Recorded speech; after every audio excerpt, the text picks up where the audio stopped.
Ho, ho, ho! What's up and good morning, guys? Welcome back to another video. It is, well, clearly it's not Christmas anymore.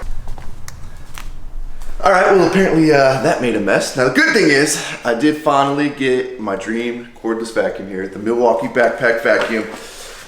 And yes, it is everything I thought it would be and more. Hold on. And if you've ever wanted to play a Ghostbuster, it is like ideal for that. Oh yeah, there we go. Oh yeah. That's good stuff right there.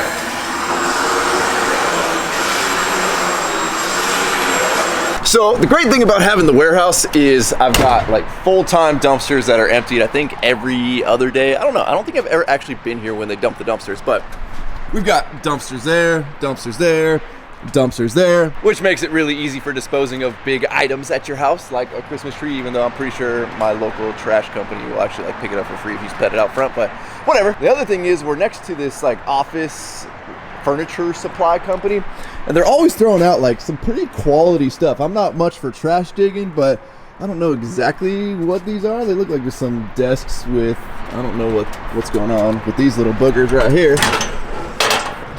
I don't know, something raises up on these desks, but they're always throwing out like super quality furniture because they like go in and refresh an office, and obviously they don't want nothing to do with it. So today I'm flying solo, which is going to make filming what we're doing a little tough, but I think we're gonna be able to pull it off. First things first though, I wanna get the Christmas tree out of the back of my truck and into one of these dumpsters. And save it, hippies. I know you can recycle it, but guess what? When this goes into the landfill, it's now gonna break down into dirt because it's in the dirt.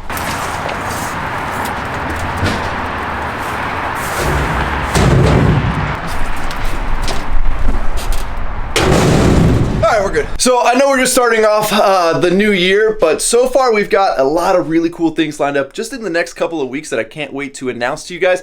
I actually was planning on filming one of the big announcements today, but unfortunately that didn't end up happening. But luckily we still have stuff we need to do today. Turn some lights on, and yeah, it still is kind of decorated here. We did throw a New Year's party over at the warehouse, and that's where this beautiful picture of Wes came from. I don't know if you guys can see that. It might be a little too bright on camera there. This is from Black Dahlia's daughter. I think she captured Wes perfectly. Might have been a little small on the forehead. And Wes is still cranking out some jumper cables, so if you guys want to get some of his custom 1/aught, I don't even know, oxygen-free, 100% copper. I'm probably butchering exactly how cool these things are. Jumper cables, hit him up on Instagram at SoCal_6.2. Yeah, we should probably take these decorations down. And then another thing is Chris's truck. A lot of you guys have been wondering what happened with this broken thing that's been sitting in my warehouse here for a week now. And we actually did find the issue with the truck. And let me open it up here if I can. Pop the hood. It might be hard to show you guys on camera, but I'm gonna do my best. So, without having a flashlight, all right, we need a flashlight. Let me find a flashlight. Now, if you look right in probably the center of your screen right there, you'll see that hole in the radiator. Hold on, the camera's not focusing. Right there is a hole in his radiator. And yeah, that tiny little hole is what caused all of his coolant to come out, and essentially left us stranded in needing to tow this thing home. Now the good news is, and I'm not sure if everybody caught it, the reason Chris's mom came out to join us when we were out in the desert was because she had the AAA 100-mile, whatever, platinum, premium, preferred, whatever it's called, package. So Chris did end up getting that tow home for free, which they wanted to charge $700 for. Now, that being said, how exactly that happened, we're not really sure. I mean, typically, if you were to see a hole in the radiator, it's coming from the front where a rock is shooting out from either the guy in front of you or you stuff the front end or something like that. That didn't happen here, so we're thinking either a rock somehow flew up and like bounced off the fan. I don't know. It's a really freak thing to happen. Good news is though, we've got a brand new radiator sitting right here in the box, and the factory radiators from GM, I think it was only 300 bucks, so not that big a deal. Same with my axles. I still need to go get the axle for the BBB, and I think the factory axle is like 190 bucks, something like that. You know, considering, yes, we did kind of break 2 trucks. My truck did make it home on its own though. The repairs are relatively cheap. But while we're on the topic of trucks and doing things to trucks, I've got a part here for the OBS, and I had anticipated pulling the OBS into the shop today, but I forgot Chris's truck's in there and I don't feel like moving it. Chris was gracious enough for Christmas to get me the final piece of the bumper conversion that I've been looking for a long time, and that, oh, come on, get up there, don't scratch nothing. Again, like I said, a little hard one-handed today, and that is the top plastic cap, I guess you would call it. I don't know what the technical term is for that piece, but that is really all I've been waiting for to finish off this bumper conversion. Now, that being said, I mean, I could eventually, if I wanted to, make some type of inserts to kind of hide the front frame horns there. I'm not really sure if I want to do that. Now, that being said, if you guys are doing a 6.4 Power Stroke bumper conversion on your OBS, couple things you need to note is you will need to cut the frame horns unless you have to space your bumper super far forward like I do to be able to clear the 35s. And I thought I can get away with, being that I spaced the bumper out so far, not having to trim this plastic piece. But unfortunately, let me see if I can get it in here. Maybe, kinda. Oh, it's close, it's so close. Oh, well, I probably regret that I just snapped that in. That's probably gonna be hard to get out. But anyways, to get this piece fully in, you actually need to trim this back portion right here, because this does hit this piece right here, the part of the body just below the headlights. So we're going to need to do a little bit of trimming today. I'm gonna try to obviously keep it as minimal as possible. And this would probably be a lot easier if I pulled the bumper off, but I really don't want to, because we had to use so many spacers, and it's just a pain in the butt to align and space out the bumper by yourself. Well, the truck is on a little bit flatter ground. Let's see if this will actually slide in. I have a feeling I'm gonna have to lower this side of the bumper because there is a little bit of a difference to it. And again, I really don't want to, but I guess we're gonna probably have to. Let's go check my handy dandy Husky tools, which I want to give a big thank you to everybody that's been in the shop here and has used my Husky tools for putting essentially everything back. Looks like we're missing a half-inch there, but the fact that most of this stuff is still here, with how many people have been in this, thank you guys. And on that note, I've got a huge surprise coming for Chris and Wes. So I think it's gonna be here in the next few days. Stay tuned for that on the channel. I'm really excited to be able to surprise those guys with something, because, you know, I appreciate the fact that they are so willing to be in my videos. So there's a chance when I lower this might actually work without trimming on my truck. Again, being that mine is spaced out more than I would assume most people are going to if they do this conversion. Well, let's just find out. This might be a much easier day than I anticipated today. Now, and unfortunately, it looks like we are still hitting, and we're still gonna require a little bit of trimming. So my goal is to not hog out a ton of this, because obviously if you overcut it, you do have a little bit of leeway, being that a significant portion of it is covered by the actual body of the truck here. But, you know, I don't want to overcut. I'd rather cut it a couple of times as I inch it in versus just hogging out a bunch of it in the beginning. So I'm going to get it lined up about as close as where I think it's going to go, and straight back. Now that I've got my cap marked here, and it's going to be kind of hard to see, there's a very faint pencil line right there that you can see. There's a better one on the bottom, but I kind of transferred it to the top because obviously I'd like to cut from the top. It leaves a cleaner cut. I am going to be using, of course, a Milwaukee tool here, and we've got the M12, it's the 12 volt, essentially Dremel. I don't know what the industry term, rotary tool, but yeah, whatever. We all grew up with Dremels. So their version of the Dremel. And what I like about it is it does use all of the Dremel accessories. So all the cutoff disc, whatever it may be that you want to use for a Dremel, pretty much they all adapt over to the Milwaukee platform as well. And yes, right before I started filming this, I did drop this and have to go pick up every single one of these little pieces. Now, I think I'm going to be able to get this in one pass, but again, I'm not going to go too crazy with it right now because I'd rather it just kind of inch my way in.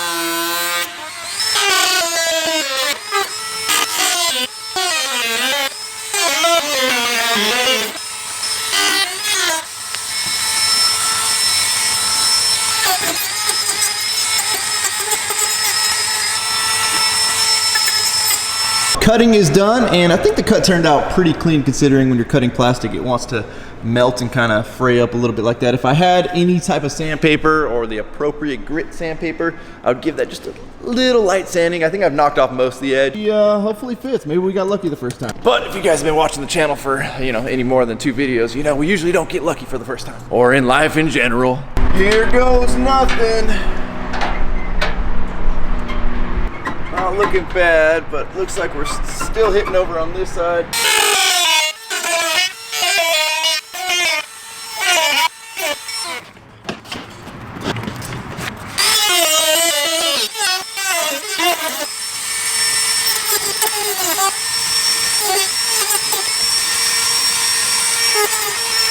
And take two. We've got our second version of the cuts done here. So let's see if we cut enough off of this time. Feeling better about this. Am I feeling 100%? Nah, but I'm feeling better. Come on, lucky try number two. Oh, that's not a good sign. All right, so this side would go, but it still rubs a little bit. And I don't want, if the truck flexes or moves or anything weird happens, for it to pop the bumper plate off, or cap, whatever we're calling this. Think third time's gonna be the charm here. Take 369.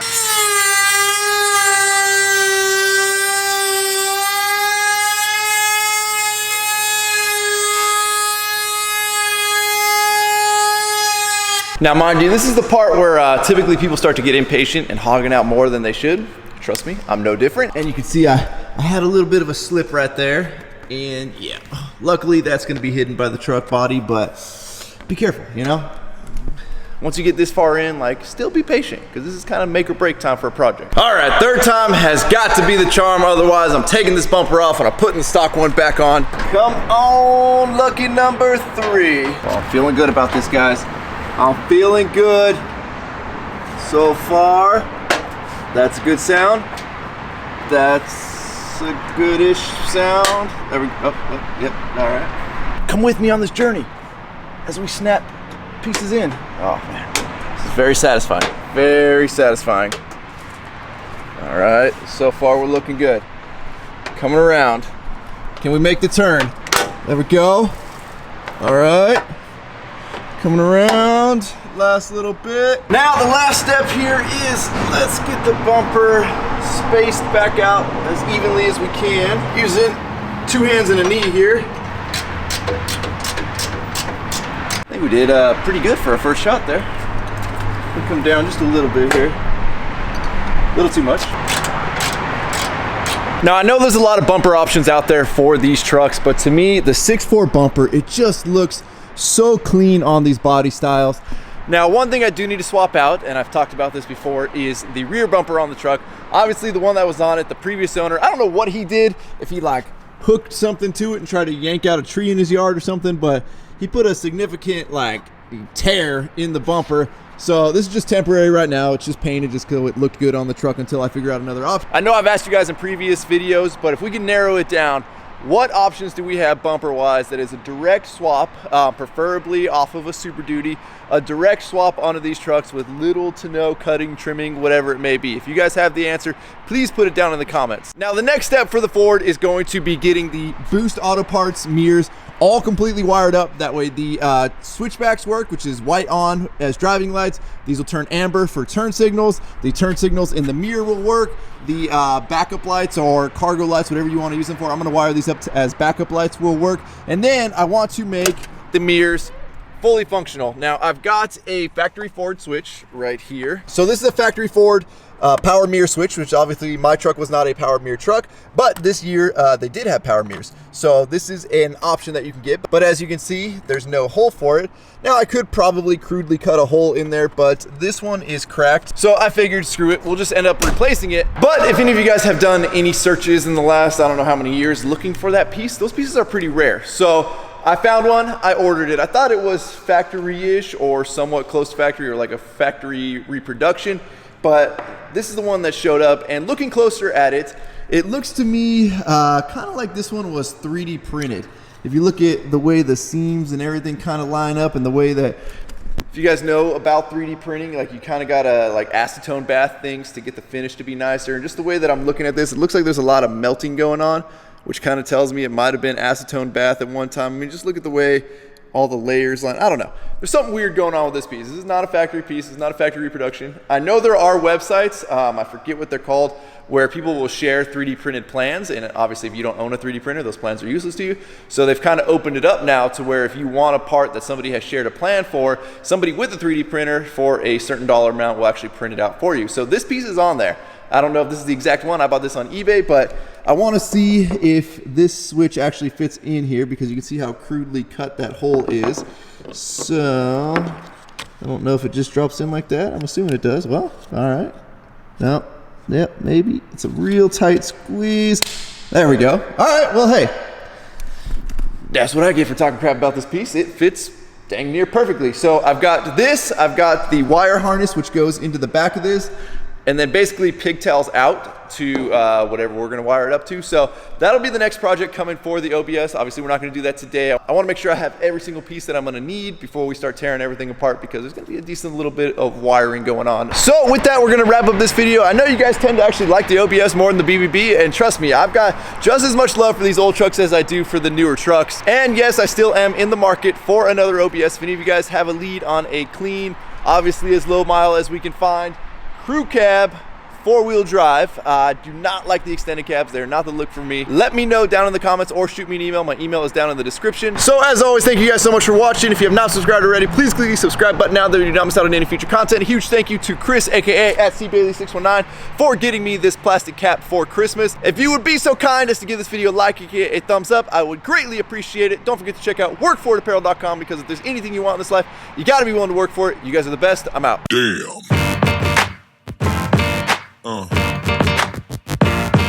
Yeah.